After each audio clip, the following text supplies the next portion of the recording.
Good evening, ladies and gentlemen. It is Monday night, and that time means it's time for another edition of SOMSpotlight presented by Sun Parlor Trailers. My name is Craig Smolders, and we're joined as always by Rob Young. Rob, how are you tonight? Great. How you doing, Craig?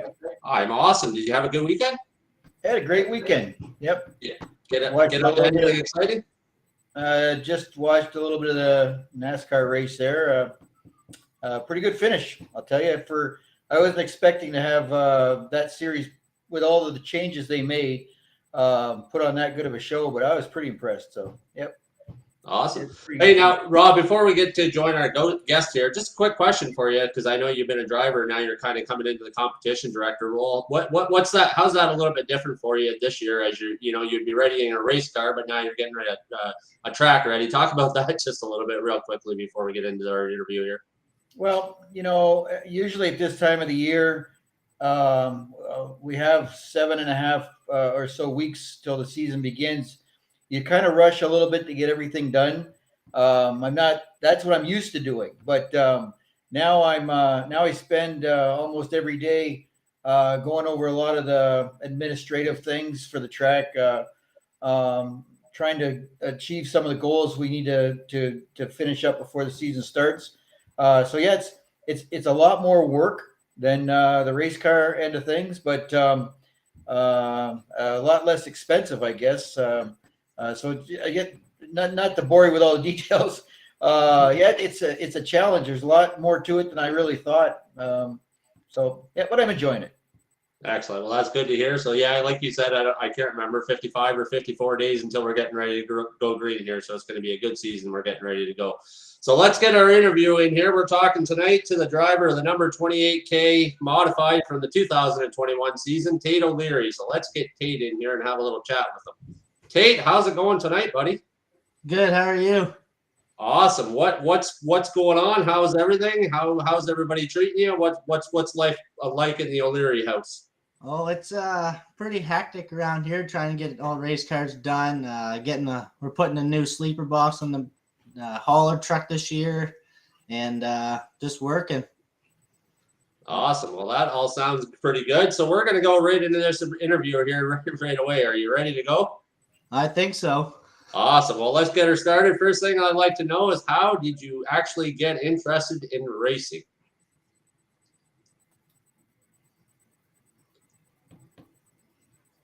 Are you there?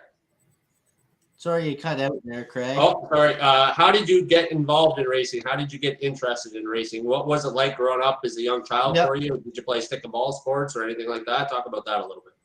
Yep. Okay, yeah. So when I was growing up, I was always going out to the shop work with my dad. He used to be big into the derby cars and stuff. So I was always out there helping him build them. And then we'd always go out to Buxton with, actually our neighbor, Drew Smith. We'd always go out with him or Brad Simpson as my dad's best friend growing up. So we'd always go out there and help them out and just always around that kind of stuff growing up. And then, I played football for Chatham Cougars growing up all through till grade 12. And then I played hockey for Dresden Minor Hockey. Playing the travel league there. I did a little bit of everything growing up. Me and Caleb, we went through high school together, so we were playing. We played badminton together. We did track and field. We did just about everything the school had. We tried to do to have fun through high school, I guess. Nice. Rob, do you have any questions about that? I just I can't picture him playing badminton, but hey, whatever turns your crank. But what position did you play in football? I was on the offense and defensive line, and then a little bit of special teams there too. Yeah. Good. Awesome. I was always a small guy on the line. Well, so something happened. He's not a small guy anymore. No, I'm still. Actually, one of our crew guys, Dan O'Neill, there, he played football with us growing up, and him and Caleb were always the bigger guys, and I was about probably a foot underneath of them. Awesome. So, how old were you, and how did you get started in racing? Talk about getting going in racing. How did it all come about? Okay. Yep. Okay. Yeah. So growing up, my dad and Jeff T-Bear were pretty good into the soapbox derby stuff downhill. So we started that at about 6 years old. We were doing anywhere from Dresden to Wallaceburg to Sombra and Tilbury. Everybody that had a fair, we were usually there doing this downhill soapbox stuff. So we did that until, well, actually, we did it till 2 years ago. Just kind of, if they had an extra car or something, we would jump in, try and fill the show up a bit. So after we did that, we moved into racing lawnmowers. All three of us did that. We were in like we had almost our own little class. There's only the three of us that would make every show. So we did that for a few years. And actually, we still got them in the garage. We kind of rip them around sometimes. And then after that, we got into go-kart racing in 2011. Yeah, that was our first year. Me and Caleb. Dennis Smith picked them up from Pennsylvania and bring them back. And we had a fight who got what go-kart because the one has the wing on it and the other one doesn't. So we played rock, paper, scissors for it, and I got it. So that's how that all went down. So we started at Fog in 2011, and we did the full season there. And then we also did a little bit of 5150 through that year. And then we did pretty good in that year, but we missed the season championship race because my grandfather passed away. So then we kind of took a year off after that. And then we have a little go-kart track behind the house here. So all three of us, we ended up getting another one. We all would race around the backyard here. And then, then we just kind of took the summer racing around home, going to the racetracks, going to Delaware with Jamie Grover and all them kind of guys we grew up with. And we just kept busy at home trying to keep our minds together. And then, well, that same year, my mom passed away. So it was a long year for us, but we just kind of stayed close to each other and kept having fun at home. Awesome. Well, I'm very, very sorry to hear about the passing of your mother. That's Thank you. Very unfortunate to hear that. But so are you guys still into the kart racing? Do you guys still got the track behind your house and still go out there and run around once in a while, or? Yeah, we still got the track back there, but it's kind of went from go-karts to a little bit of everything. We've had like little Colorados and Hondas and everything on the track. And actually once for my birthday, we had a school bus out there. Yeah, it's just, we always just kind of have fun. Actually, we get some cars from Brian Spielman there. We'll buy them from him and we'll bring them out here and just bomb around for a bit and then bring them to the scrapyard. Rob, do you have any questions about that? Just a lot of you guys out that way have got your own little track in the backyard. So, and you kind of got you're a step ahead of the rest of us. So you get to practice through the week, and of course, there's you must have a little brother rivalry going on there. Yeah. But here's a question for you. So it's your dad Vic and you Tate and Caleb, and who does the cooking at home? Yeah, so that's pretty much whoever's at home. Whoever gets hungriest the first, I guess, that's who starts cooking. Well, I'm working the night right now, so I'm kind of on a different schedule than everybody else, so I eat all their leftovers before they get home. So that means you get to do the dishes, and the guy that does the dishes does the laundry too. I grew up with in a family of 5, and there was 2 girls and 3 boys, and the younger one always ends up doing the dishes. So I'm good at doing dishes. It's paper. It's the youngest sibling that's always the best, eh? Yeah. All right, Craig. So after kart racing, what comes after that, Tate? Yeah, so after we took that year off or so, we went into the Bombers in 2014. The top car there, we built that one for my brother because I wasn't actually old enough yet. So we built that for him, and he just wasn't catching on to the stick shift thing very fast. So we end up building him another car through the week. and bring that one out. So then we had 2 cars. So then we asked Sherry if I could drive that car for the year. So she said, get through or do one night and we'll see how you do. So then me and Kale both went out and raced, and I think I ended up getting like 5th or something. So then she goes, yeah, I think we can let you go through the year. So then I ended up taking over that black car there. And they were really changing stuff up that year, like for track and like the infield, and some went on like halfway through the front stretch and stuff. So that year we ended up having like 3 different tracks or something. And I actually won a feature on each one of them tracks.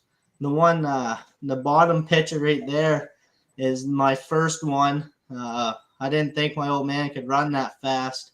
I thought he was gonna friggin' take a tumble or something on his way out. Well, it looks like you got quite a bit of damage on that car. Did you get in your dad, or is that from damage from before? No, that was actually that car. It was nice until about 3 weeks in, and then actually we raced with the Bonners there, and it was sometimes it would get a little close quarter racing, so it was a little rubbing, I guess you would say. But yeah, it was. I just want to thank Sherry and Gary there for letting me take the opportunity to race, even though I wasn't old enough yet. But just happy it all worked out for everybody. You had fun. That was the main thing, right? Yep. Yeah, Beautiful. lots of fun. Awesome. Rob, do you have any questions about that? Well, obviously we all think a lot of you and Caleb, but I think that everyone notices your dad Vic and how dedicated he is to you boys, and how much work he does for every year. He's out there with a couple of new cars, and the hauler seems to change every year too. I don't know if you get a new trailer every year or what, but and I'm sure you guys help him. But man, we can all take notes from your father on how to be a really good dad. He's a really good guy. Yeah, he's taught me and Caleb lots about just about everything, actually. And he says that, well, he's kind of taking a step back from things. He's there to help us. But he said, if you guys want to race, you guys got to get like all your own sponsors and flip all the bills for everything. But if we ever need him, he's always in the garage helping us. And just like always there if we ever need anything or ask questions. Or he even will say that he's not like he doesn't know a lot about the setup stuff for the dirt, because he always ran Delaware as a kid growing up in the cast car trucks and a lot of enduro races and stuff. So yeah, we always learn from each other and figure it out as we go. How many years did you run the Bomber for? That was 2014. This picture's from. How many years did you stay in the Bomber class? Yeah, I stayed in that Bomber class for only 1 year and moving up to the mini mod class. And then for Caleb, so there's our first car. We got that from the Hope brothers there, Kyle and Brett. We got that one from them, and we just kind of picked away for our first year. We learned a lot, just how like tires help, shocks, everything, right? It all comes together to eventually we get faster, right? So we just had a little motor in it that year. But Mike Legui was always there helping us set it up and tune it. Just because we just came from the Bombers, right? So we never really worked with the 4-cylinder stuff as much. So he was there teaching us a lot about how to like set the carburetors up and the valves and everything like that. So we ran that year. Never really got any wins or anything with that car. But we did travel a little bit with it. We bring it to Silver Bullet with like the series from Buxton went down there. We were leading that race until we broke the right front ball joint. So we never really finished as good as we would want to. But and then I kind of shaved the inside of Caleb's brand new tire off too. So he said, I'll get you a new tire if you go down there and win. So we got a new tire and went down there, and we still got the tire. Actually, the inner sidewall is all shaved down, so we can't use it anymore. But yeah, we learned a lot that year, and we also bring it up to the Frost Fest in Flamborough. We bring that car and we had a Camaro at the time too. So we bring both them up there. Well, Caleb had to work. So, yeah, we just kind of had fun with the minis. And then the next year, Caleb came up for the bomber class, and he took over that car, the green one there. And then we ended up buying the other Hope mini mod there, the red one. And we had a little bit more luck in that one. We got a nice big motor from Mike Legui there. So that really helped a lot in the race program there. You could you had the motor to pass people and stay up with the front pack. So I ended up winning my first heat race with that car or with the red one. So once we did that, it all started kind of coming together. We weren't we didn't get that many wins or anything in the minis, but Caleb's actually racing the car I raced, and we put a new front clip on it for this year, kind of put some updates on it. But yeah, we just kind of learned a lot in the minis and then just so I can have the experience in the future, right? So when I moved up, I had all that little bit of knowledge I learned in the mini mods to grow upon. Rob, do you have any questions about that? I'm going to tell a funny story, and it's about Owendale Speedway. I'm sorry, Owendale. What do they call it? Silver Bullet. Okay, because you mentioned it. Yeah. And if anybody wants to know where that's at, it's kind of in the thumb of Michigan, up close to Bad Axe. It's about 3 hours away. Anyway, yeah. So I met up with these guys. We were racing up there, and Vic pulls up beside me, and he's got this 350 dually GM, and he's got that big triple axle fifth wheel. It probably weighed 10,000 pounds, right? And so he's got a 6,000 pound truck and so he's got 16,000 pounds, and he says to me, "I got no brakes." You remember this story? And so he says, on these, a lot of people that know anything about the GM master cylinders, they're like a single reservoir master cylinder. So once you lose a brake line, you don't have any brakes. And so Vic says, "Well, what am I going to do?" So you're going to have to take a pair of vice grips and pinch the line. You remember that? And so he takes his vice grips and he twists the line around, and away we go. So we continue onto the track, we race, and we came all the way home. And some of it's not just sometimes about the racing, because you said you broke the ball. It's getting to the track, hey? Yeah. That's just I don't mean to take you away from what you're doing, but it just reminded me of that story. Here we are, and I'll never forget that. But anyway, a lot of guys have to do it, right? You do whatever you got to do to get to the racetrack. All right, so I'll turn it back over to Craig. All right, so that was 2015 mini mod. 2016, did you stay in the mini mod, or did you go on to something different after that? No, I stayed in the mini mod for the second year in 16. So me and Caleb were racing against each other at this point. And like I said, we had the nice motor and everything from Mike Legui. We can't thank him enough either for all the years since we started. Pretty much, he's always been there helping us out, making sure everything's running good, and even come up to the house to help us with scaling the cars or anything, just to try something different. But then we went, we took the mini mod and the Camaro back to Flamborough again. Now it's just something about that track. It's nice. It's small. You don't need big power to get around it, so you can keep up with the Pro 4. They're like 1,400 pounds, but they have Elzinger motors and quick changes, so they're kind of hard to keep up to. But yeah, so then we end up doing that for that year again. And then the same year we end up with we already had the Monte Carlo. We got that from up Oswego way. Some guy won a raffle, and he just wanted the motor out of it. So he took the motor out and sold the rest. So we got a really good deal on it. So we put my dad's old truck motor from when he was a kid. So it's probably about 25 years old or so. We put it in that car. And this raced it ever since, but actually we still have that car out back there. But then the Camaro there, the number 4, that's from Jody Mason. He let us run it that picture on the top. That was Friday. We were going to Delaware with them. me and Caleb were going to race against each other.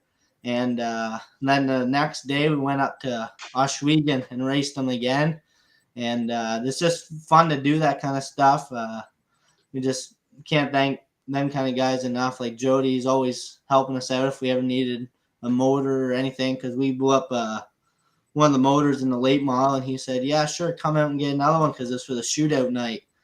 So he helped us out there again. But yeah, then me and Caleb had fun racing against each other, and can't wait. Hopefully we'll do it again soon, but won't be for this year coming anyways. But yeah, so the Thunderstocks, they were another learning step in the racing career, I guess, for both of us since we both ran them. But that was Caleb and the bottom pitcher there. They had a double feature at Delaware. So we both went up. I ran the first one, and then he ran the second one. And we both finished the race, and we drove the car back in the trailer. So we're going to say that's a win. But we just never really changed anything from the dirt setup to the asphalt because we had to go race Saturday. So we just kind of left it alone and see how it would work. And it really didn't work out very well. But we learned a lot for the next time we went out. We started moving the springs around and putting spring rubbers in them just to kind of help it all out, right? But yeah, so that was our first step on to Delaware, and then it kind of bring more in the future after that race anyways.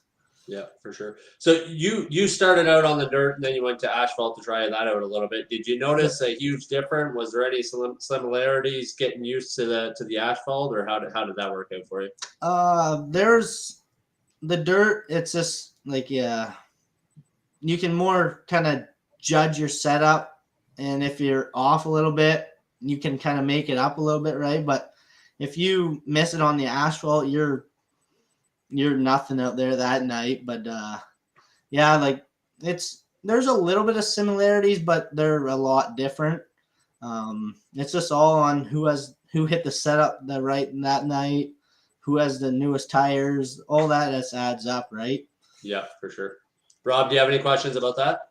Yeah, just and of course asphalt's a little bit more expensive to race on, and you're right. You got to be right on. You got to be pretty serious about it.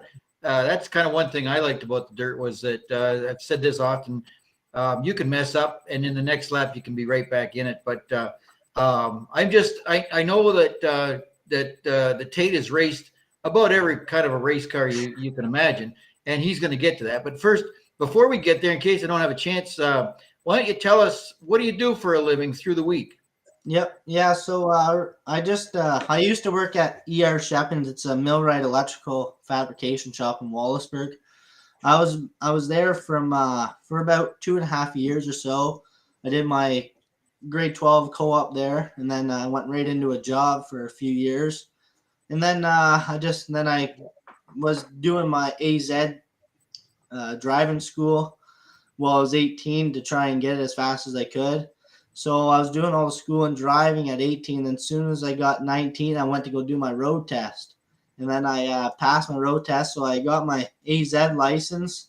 So now I can drive the hauler and everything around.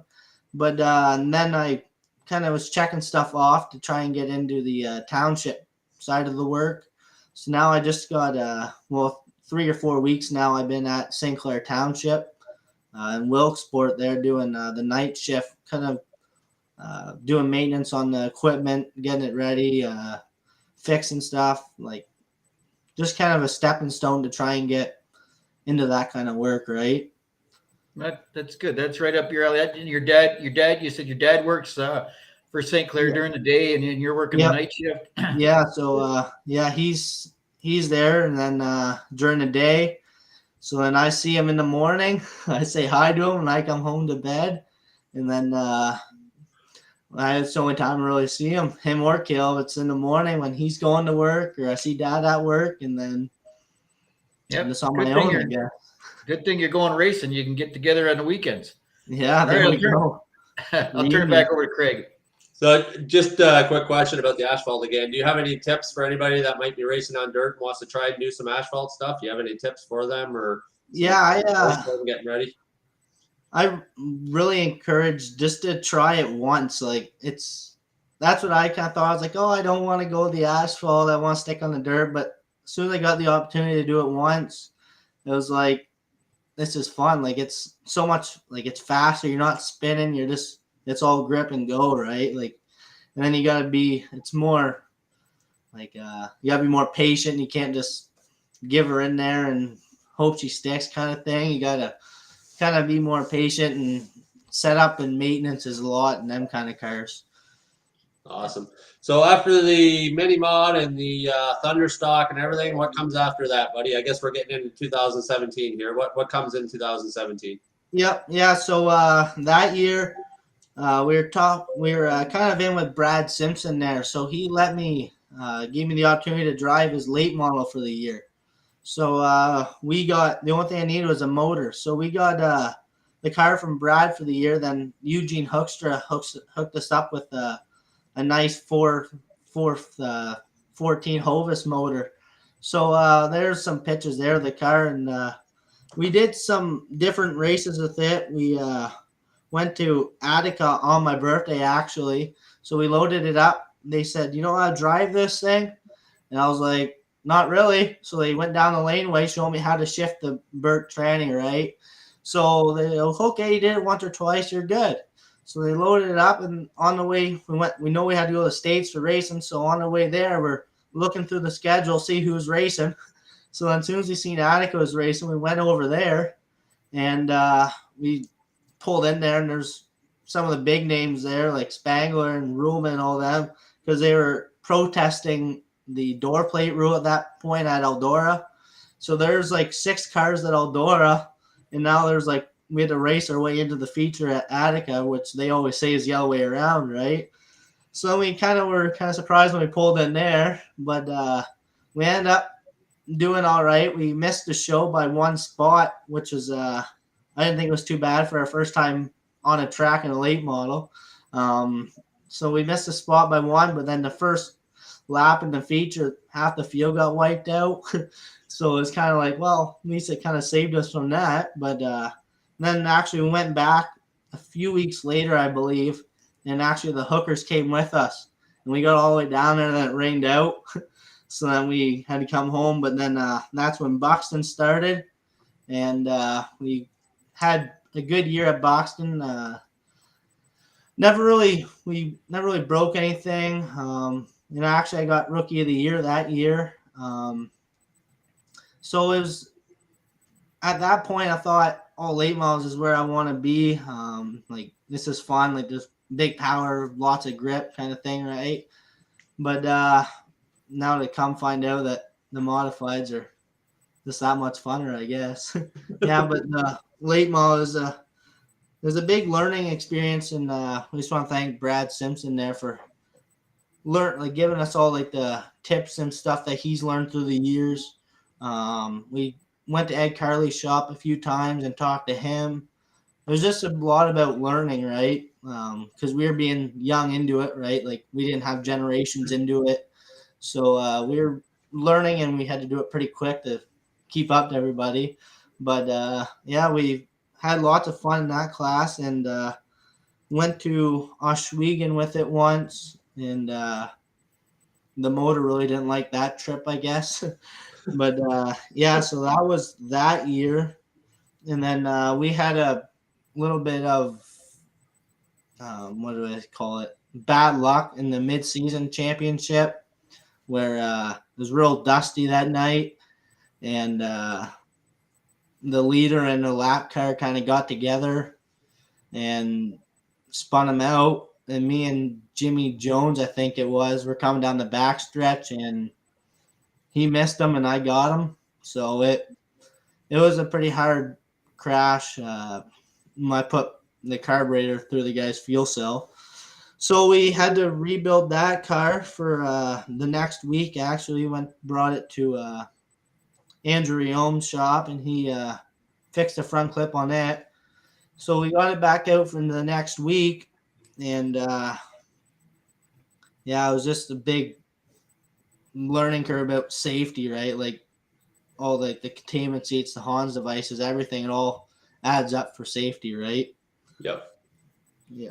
Yeah. And then so So there's a recurring theme in all these pictures that I got to ask you about before I move on. 28. What's the significance with the number 28? Yeah, so well, if you can see, I was 20. If me and Caleb raced together, I was 28K and he was 28 because my mom's birthday is the 28th of December, and her favorite NASCAR driver, Irvin, was number 28. Okay. So we kind of thought like that would be a good way to kind of race in memory of her, right? Like that's what all we do is everything we do is for her, right? So we just it kind of means a lot, so we stuck with that. And then the K is actually for Krista, which is her first name. So it just kind of adds a lot more meaning to it. Yeah, for sure. Rob, do you have any questions about that?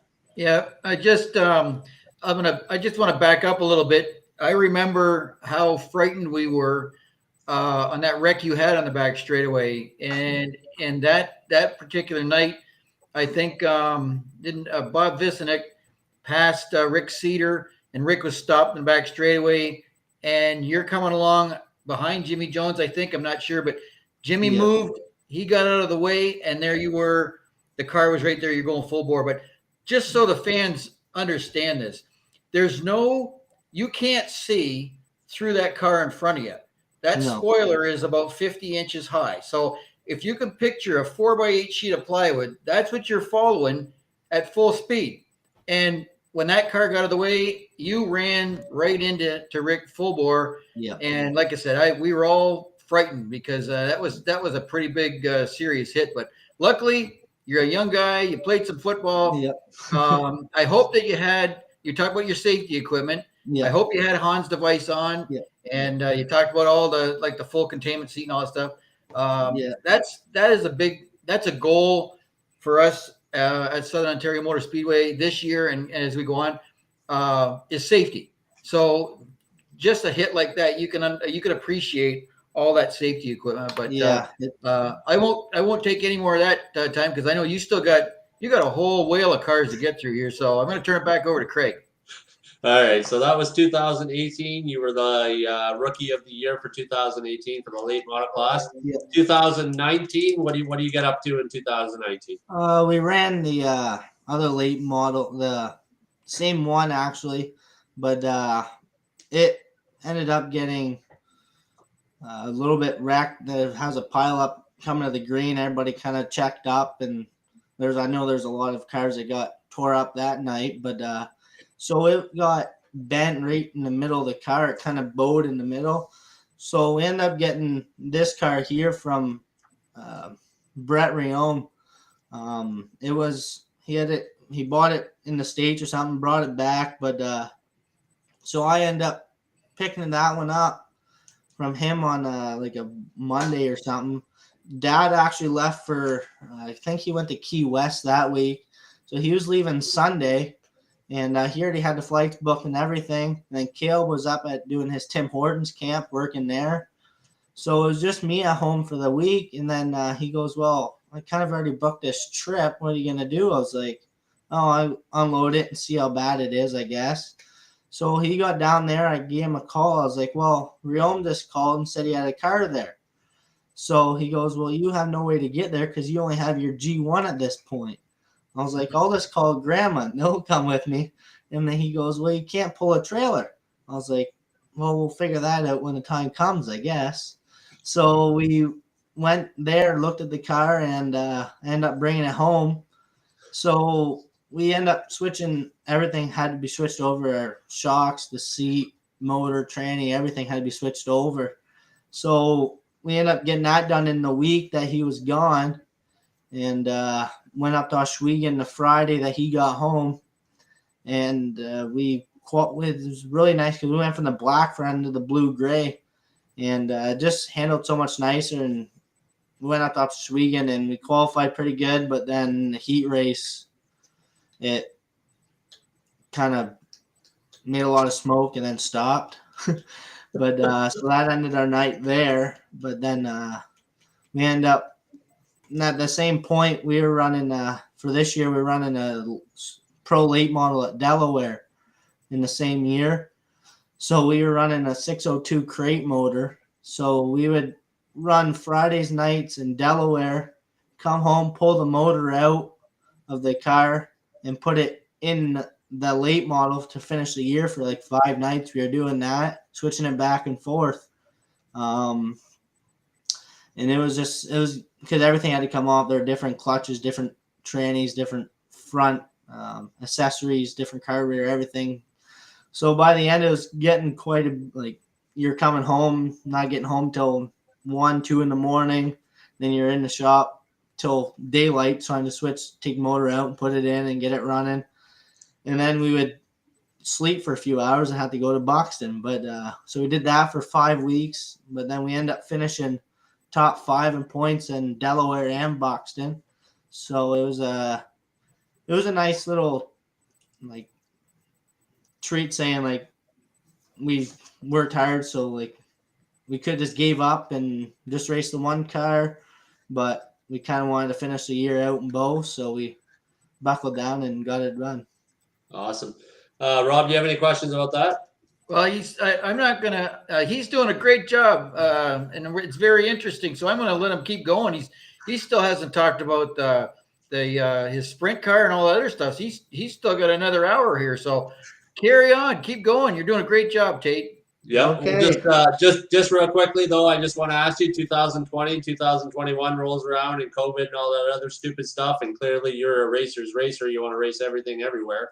How did that affect you, and what did you keep busy at when you weren't able to be at the racetrack?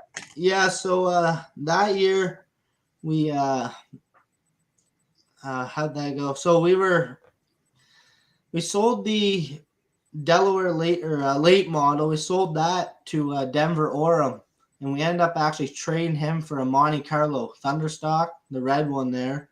So we did that, and we're lucky we turned out with that because we could do all the like the TV shows. I forget what they called that series, but so we're doing them at Humberstone, Merrittville, and then a little bit at Buxton by the end of the summer, and then we did a little bit at Grand Bend there as well. And it was just, we did the paint scheme there after Barley there, Michelle Reynolds' dad, John. So we kind of did a little throwback to him just to thank Michelle for all of her help through the years. Always there making sure we're strapped in, our helmets are done, and keeping everybody cool if stuff gets heated up. So we end up doing that through COVID. That's when we end up getting go-karts again, just because that was the only thing really going was Thunderstocks and the go-karts. So we end up, me and Kale both getting a go-kart. So we did that for the year and just kind of kept busy doing that kind of stuff. And then what else did we do through COVID? Oh, we did. We were supposed to do at Grand Bend, or at Delaware, sorry. They were supposed to have a school bus race.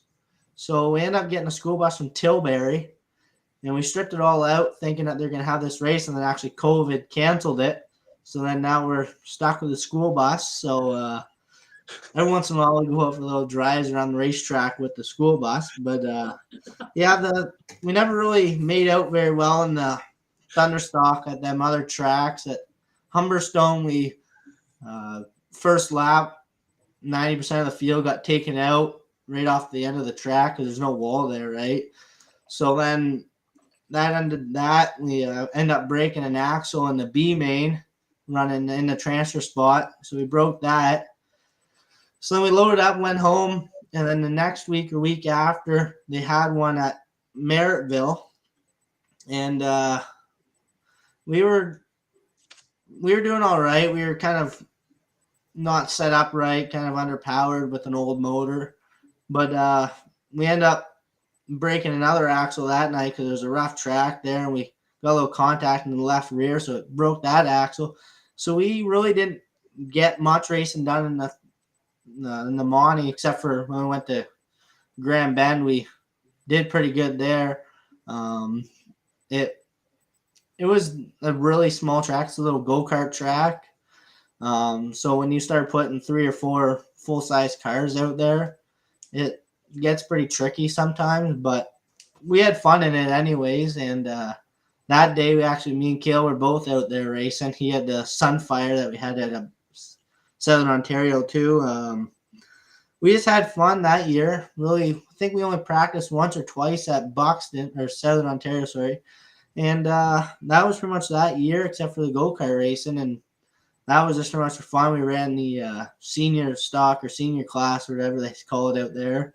Just having fun. We'd go there after work and then relax for the night and then go to Buxton or wherever we're going the next day. Awesome. Did you get up to any iRacing or anything like that, or you don't get involved in that too much? No, the only thing I really do on the computer is interviews for jobs or this, or that's writing letters for our sponsors. That's what it's all we do on the computer. We're always outside doing stuff, keeping busy, just trying to be outside in the shop as much as I can, learning from whoever we have out here. Like some people just stop by for the night, and you can learn a lot from them if you just listen to them, right? Yep, for sure, for sure. All right, so 2021 rolls around and tracks are starting to open up. What happens in 2021 for you? Yeah, so 2021, I thought I'm just gonna have a cheap year this year. So I was like, I'll just go out and get that little mini truck I had. We got it from Humberstone area, and we bought it race ready. And this is the second night or whatever of racing, and it got a little interesting. Things get a little hairy here on this. What do we? Oh boy. Yeah, I came into the turn 3 there, and I went to go dive underneath of somebody, and I really didn't want to give up all the momentum I had. So then the right front caught a big rut in the track, and it went up and over pretty quick. But then actually what's nice with that is we had all the parts, and it really didn't break very much in the rollover itself. So we just had to put a new radiator in it, and then we could run it in a feature. So we did that, and then it was a little bit dicey, I guess, in the feature, because now you're like, oh, well, I don't want to do that again. So you kind of toned her down. And then the next week went out, and we actually won the heat race with it. And then I was like, on the way home that night, I was just talking to Dad. I was like, I'm just not really feeling this. Like, so then we end up trying to look for some kind of other option. So at this point, Dad's already like, well, it's on you. If you want to do something else, you've got to pay for everything, right? So I was like, okay. So I end up selling that car to a buddy in town there, Jake Blake, and I end up going to Gerald Martin and buying his modified, which was it was a pretty nice piece, nice motor in it and everything. So the next week, I think we started 3 weeks late or something in that, but we just had fun. And again, it was something different again, right? Because you're in the stock front clip again. You're not in the late model. So now then you're only half the tire. So now it's like, well, now where do I start again at, right? So we end up learning a lot. Drew Smith and Mario, they all chipped in. I know Drew would stop by every once in a while when he see the garage lights on, because we can see each other's house. So he would come by and just kind of tell me some tips, because he's been in it for a while, right? Well, since I started racing, even before he was in the modified. So he has a lot of experience in that kind of stuff. And then actually Mario came with me to go pick up the car at Martin's place, just to kind of, because I really don't know. I know like what you're supposed to look for when you're buying it, but I just didn't really know much about the modified stuff. So he came out and gave me a hand looking over everything, and so we ended up getting it and bringing it back to his shop that night and kind of getting it ready, set up-ish kind of for that weekend so I could race it.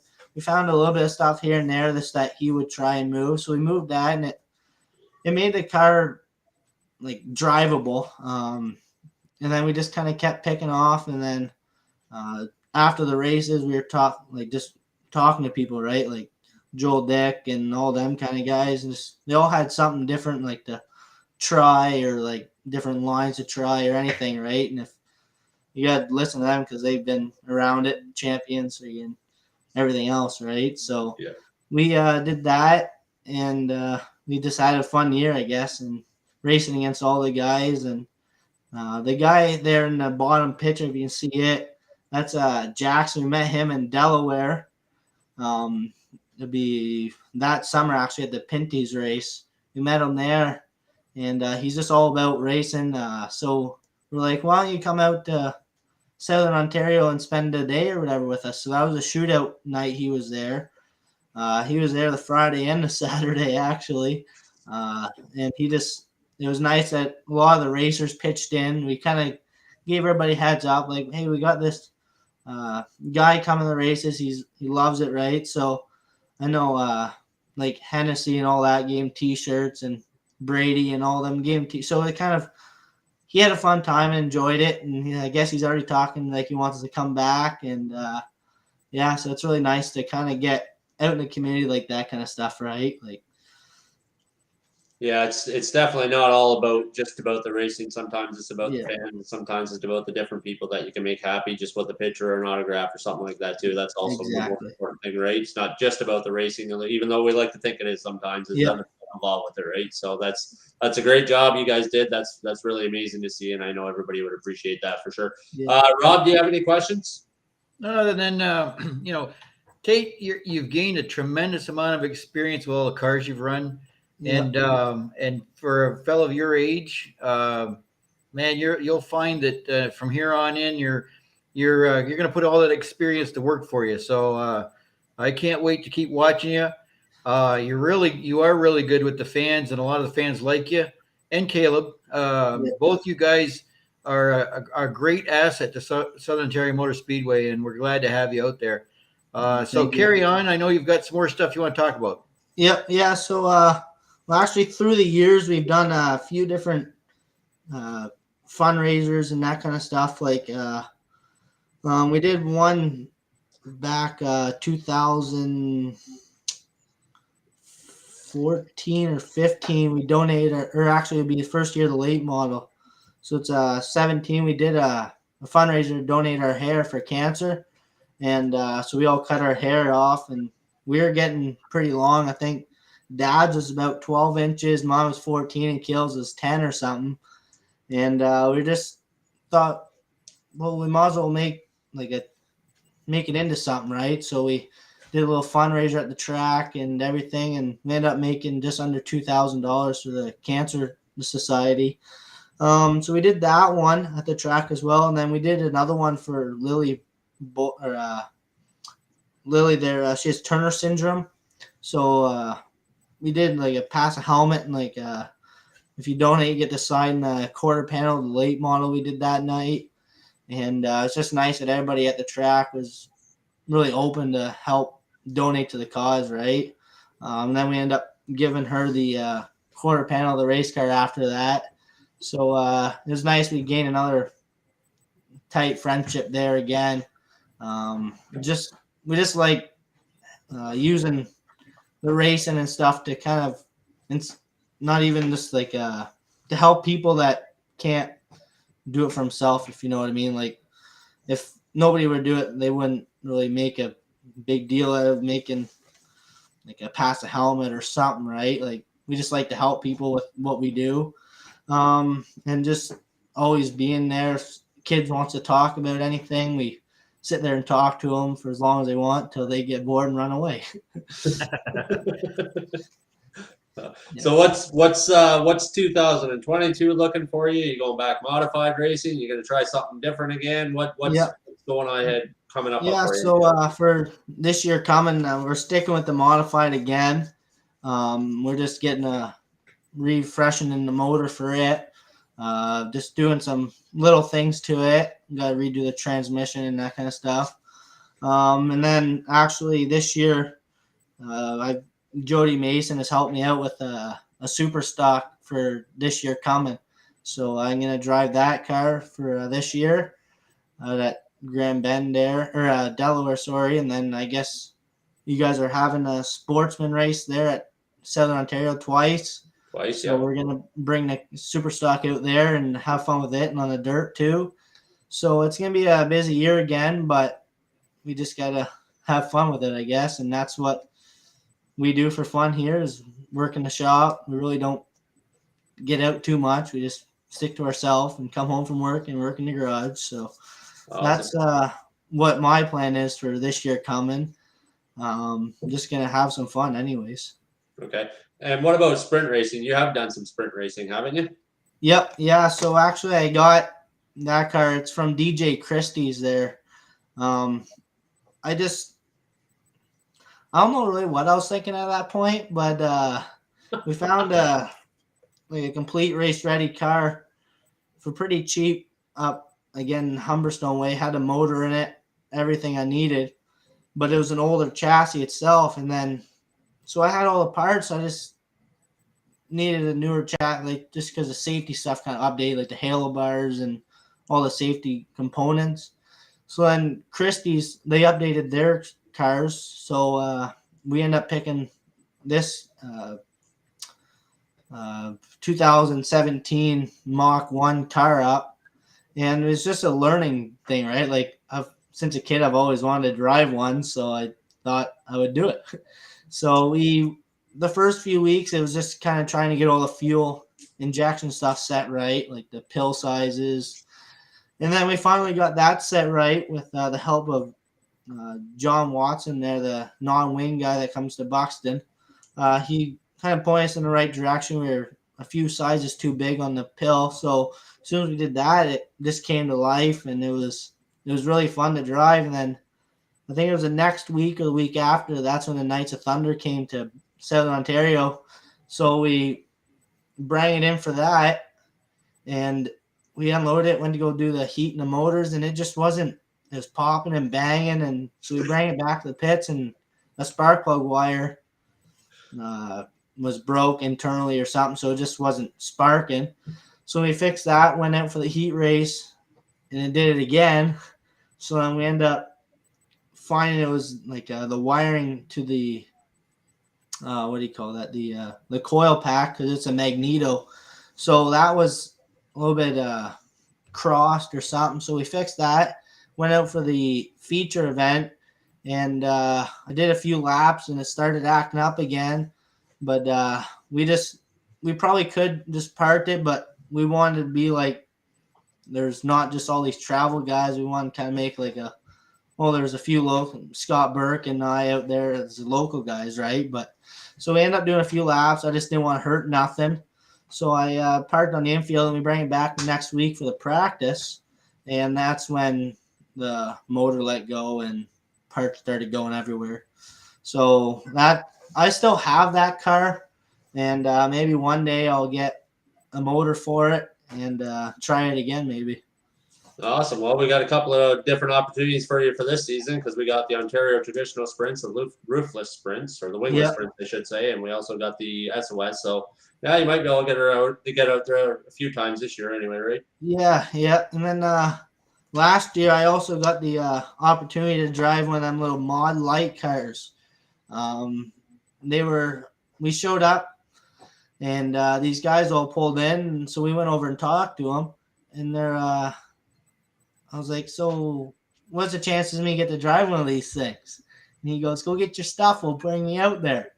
So I was like, okay, like I didn't think it was actually gonna happen, but they're all motorcycle motors, right? And then so your shifter and your clutch is all on your right hand, so you're trying to shift and use the clutch and steer it all at the same time. And it was definitely an experience. And they went down to East Bay in Volusia there last month, I believe. And I guess the one guy that puts it all on, I guess his car got the win down there, so that was pretty cool. And then hoping maybe to meet up with them guys again and maybe get the opportunity to drive it again. Awesome. But, I just thank everybody that's let me do all the things I've accomplished through all the years of racing, right? Like I know Rob Young, he's always been there to help out for parts or anything. He's always there giving us a helping hand or whatever we needed, right? Like just nice people like that around the track that make racing fun, right? Like you go there and just nobody wants to help. It's not really fun, or nobody interacts with each other. But it just makes everything that much more fun. Awesome. Rob, do you have any questions about that? No, thanks a lot, Tate. But Yeah, as I say, you're a great asset to our speedway, and you're both you again and Caleb and your dad Vic. Not only do people want to help you, but you help everybody you can, and whether it's somebody who may not be as fortunate, bring them out to the races and whatnot. But it's people like you that make going to the races, not just to watch races, a lot of fun. So keep doing everything you're doing, and I know that down the road, because of your age and the knowledge you're gaining, those championships are there, those feature wins are there, and you're getting a huge following of fans. So keep up the good work. Yeah, thanks, Rob. Yeah, it's yeah, we've been through a few cars here. But then actually, when I was working at Sheppen's there, I actually got the opportunity to build a derby truck. So it's pretty cool because that's what my dad used to do it when he was growing up, right? So it's kind of like a throwback to his kind of truck. We brought it to Brigden, to the guy that used to paint all theirs, and got it painted. Then actually he met us at the Derby there. That was one we built. That car there, you see, that was one we built on a Friday or a Saturday that got rained out at Boxton. So we built that car and derbied it Sunday, and it ran 3 different classes. It ran the V6 class that Caleb drove, and then I drove it in the V8 class, and then it also ran what was left of it in the Run What You Brung class. So we used it all up, and we didn't even unload it from the trailer and bring it right to the scrapyard Monday. But it's just that kind of things where you just get to have fun with like your family. Like that's what we do anyways. Like Dad, he has a lot of experience building derby cars and like on the asphalt kind of stuff. But so me and Caleb never did derby until that day, so we did that anyways. And they said, well, me and Caleb, he just got his G2 and I just got my G1. They said, you're allowed to crash cars here, but don't do it out on the road. Yeah, so then bring back to that derby truck I built. I was on a co-op project in grade 12 at Sheppen's, and we brought to Randy Ackus in there in Brigden. He painted all the car up and put Dad's number on it, which was 911, because he was a volunteer firefighter back in the day.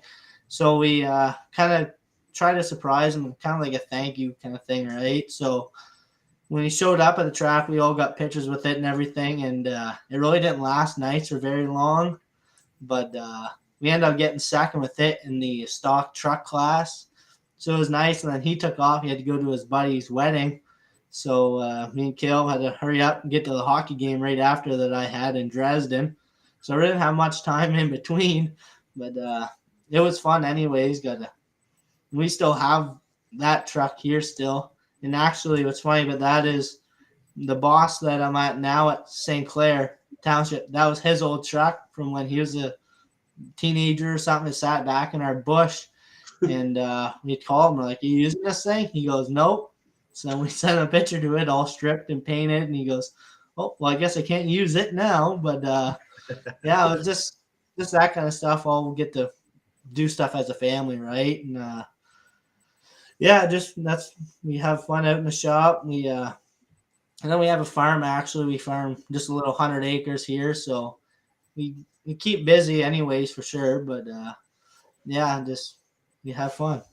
Awesome. So did you check your entire career off your list there? Is there anything you missed? Because you gave us a whole lot of information that we appreciate, but did you miss anything?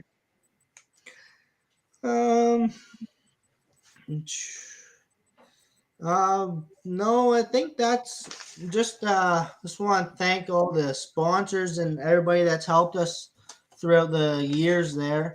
So you got the Black Goose in Wallaceburg, 991. It's a radio station there in Wallaceburg as well. Steven Seeds, the decals dealer. He's also was my hockey coach back in the day too. You got E.R. Sheppen's, where it's my old boss there. He helps us out with if cars need straightened, or he's actually the one redoing the modified motor this year. So it's over there right now. Then you got Fastenal in Wallaceburg. They help us out with any bolts we need, which is really nice because then, racing can get really expensive when you start replacing bolts and everything. The Stubby Goat in Wallaceburg, Bill's International Pizza, Sean's Garage in Port Lambton, Napa, Elliott Group, Select Finishing, and then Mike Legui, Race Engines. We really want to thank him. Since we started, he's always been there helping us, coming out to the shop if we ever need anything, and just hanging out. He has a lot to learn. He's been around the sport since he was a kid as well, so he knows a lot, and we're just trying to pick his brain a little bit here and there. O'Neill Tire and Battery, MFI Trucking, and PJ Welding. And then this through the years, we've gained really good friendships with the sponsors as well, like the Black Goose. Like whenever we go in there, they always ask us how the racing going, just that kind of stuff. Just like a small community kind of thing, right? Like everybody knows everybody kind of thing. Mhm. And then New Vision Optical in Wallaceburg as well. And then the Sugar Shack is the ice cream spot in Wallaceburg. We go through the drive-through there or go in Saturday on the way to the racetrack, and all the kids are over there looking at the truck and the trailer and the car. So you bring them in, you give them a picture or anything, right? Yeah, like just all them kind of people, right? Without them, our racing would be non-existent. Just want to thank Michelle Mansell for everything she's done through the years. Ron and Zut, they're always out there making sure everything's going good. Nice people to talk to and everything.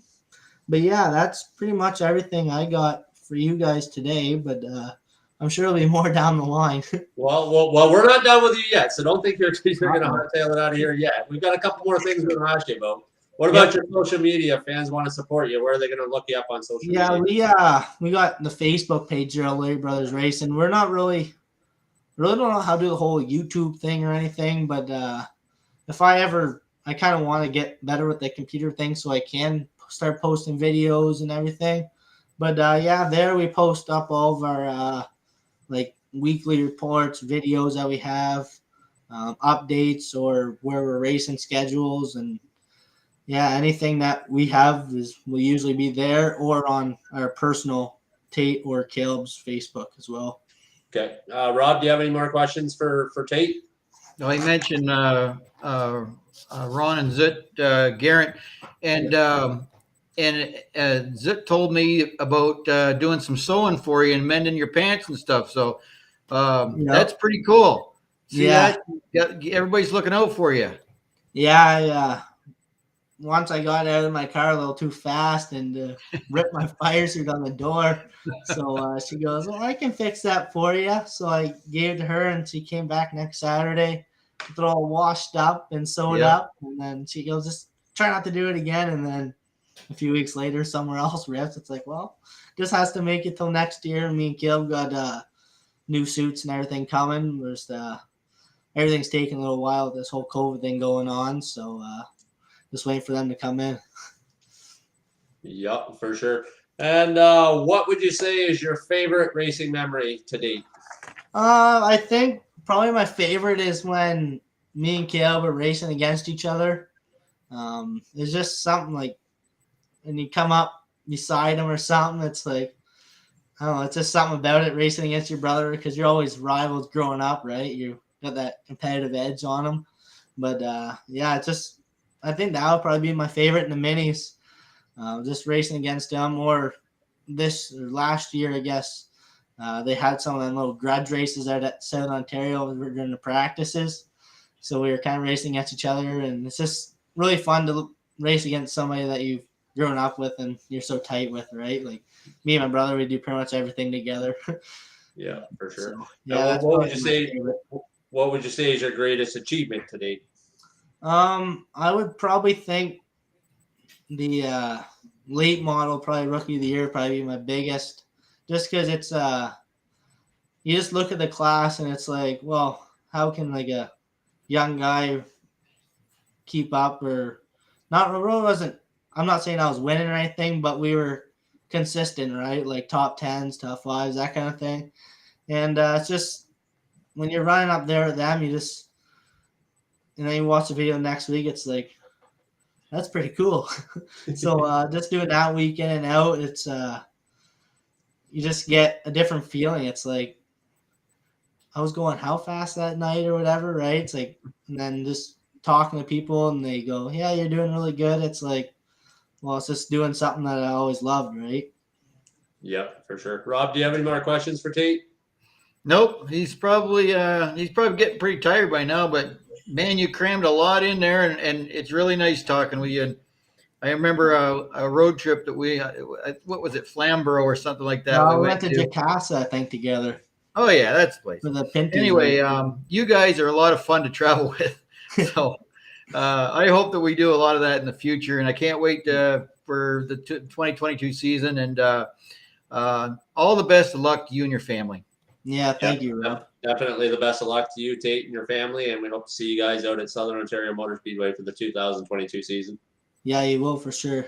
Awesome, and thank you very much for joining us. This has been a really good conversation. We got a lot of information. I'll probably have to watch it back 6 times to remember everything. That's okay. It's a lot of information, so we really appreciate you coming on and doing this with us, Tate. All right, cool. Thank you, Craig, and thanks, Rob. You guys have a good night. Get ready to go for work now. Talk to you later, buddy. Take it easy. All right, take care, Tate. Bye-bye. That was a whole lot of conversation, Rob. I didn't think we could ever meet anybody that could talk more than you, but I think we did. Yeah. You know what? He's raced so much, so many different cars. He has a lot to talk about, and I'm sure you can even get Caleb on there too and share some of that. But it is a really good racing family. Vic and Caleb and Tate, they are just a pleasure to have around. They're just they really love racing, and as I just say that they are a great asset to our track, and we need more people like that. Vic's always got a different hauler or toter home or trailer or something going on there, and it's always fun to watch. Yep, for sure. Well, that's been a great conversation, and we just want to take this opportunity to thank the fans for joining us tonight on SOMSpotlight presented by Sun Parlor Trailers. Don't forget that you can watch us on YouTube. Check us out, SOMSpotlight on YouTube. Make sure you get into the Southern Ontario Motor Speedway Fan Zone Facebook group and check out all the contests and everything we have going on there. Next week, we are going to have Thunderstock driver Andrew Mayhew. That's the driver of the number 98 Thunderstock. Andrew Mayhew is going to join us. He had quite a rookie season. I know that the championship race, he had a lot of fun there. We'll talk about that with him, with what all went down there. But thank you very much, Rob, for joining us once again. You're still enjoying this? You're still having fun with us? Oh, absolutely, Craig. Thanks for having me on. No problem, and we thank you for joining us. This is a lot of fun having these conversations with you. We look forward to seeing you next week. Thank you very much, everybody. Thank you for joining us on SOMSpotlight presented by Sun Parlor Trailers. Make sure you join us next Monday at 7 o'clock as we go live with Andrew Mayhew. Thank you very much, everybody. Goodbye. Good night, everybody.